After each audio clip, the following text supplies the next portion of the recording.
जय श्री कृष्ण। भगवान श्री कृष्ण को कार्तिक मास अत्यंत प्रिय है। भगवान श्री कृष्ण कहते हैं कि कार्तिक मास भक्ति का राजा है।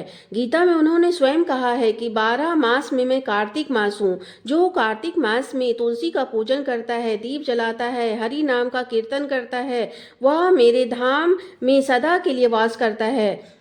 तुलसी मेरी प्रियतम सखी है। जो उन्हें प्रेम से सजाता है उसका घर तो मेरे लिए तीर्थ बन जाता है।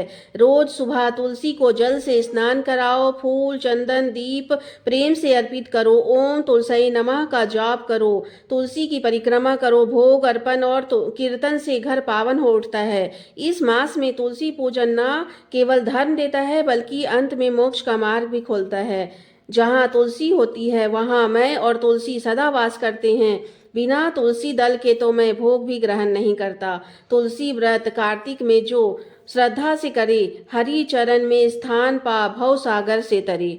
कार्तिक मास में भगवान विष्णु जल में निवास करते हैं, इसीलिए ब्रह्मा मुहूर्त में इस महीने में गंगा, यमुना या अन्य किसी पवित्र नदी में स्नान करना पुण्यदायक माना जाता है। यदि घर में स्नान करें तो गंगा जल मिलाकर करना चाहिए। गंगा स्नान के बाद दीप दान करना चाहिए, क्योंकि कार्तिक मास में सूर्य देव तुला राशि में होने के कारण नीच के होते हैं, जिसके कारण उनकी तेज में कमी आ जाती है, वातावरण में उदासी छा जाती है, स्वयं भगवान सूर्य देव भी निराश हो जाते हैं। तभी दीपक की एक छोटी सी लौ इस अंधकार को चुनौती देती है। जो कोई इस माह में दीप दान करता है वह केवल अंधकार नहीं मिटाता बल्कि सूर्य देव के हृदय में फिर से प्रकाश जगाता है। इसीलिए पुराणों में कहा गया है कि कार्तिक मास में किया गया दीप दान जप, तप, स्नान, ध्यान हजारों यज्ञों के समान होता है। जो इस माह में संध्या के समय तुलसी के आगे दीपक जलाता है उसके घर में माता लक्ष्मी स्थायी रूप से निवास करती है। कार्तिक मास को दीप दान का महीना भी कहा जाता है। घर में, मंदिर में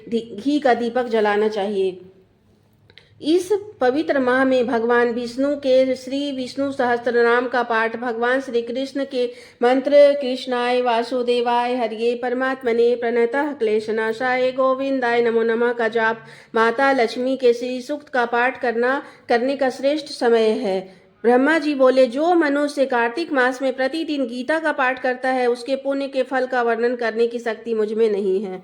गीता के समान कोई शास्त्र ना तो हुआ है ना होगा। एकमात्र गीता ही है जो सब पापों को हरने वाली और मोक्ष देने वाली है। गीता के एक अध्याय का पाठ करने से मनुष्य के घोर नरक से मुक्ति हो जाती है, जैसे जड़ ब्राह्मण मुक्त हो गया था। कार्तिक मास में गीता का पाठ अवश्य करना चाहिए। राधे राधे। कार्तिक मास भक्ति मास।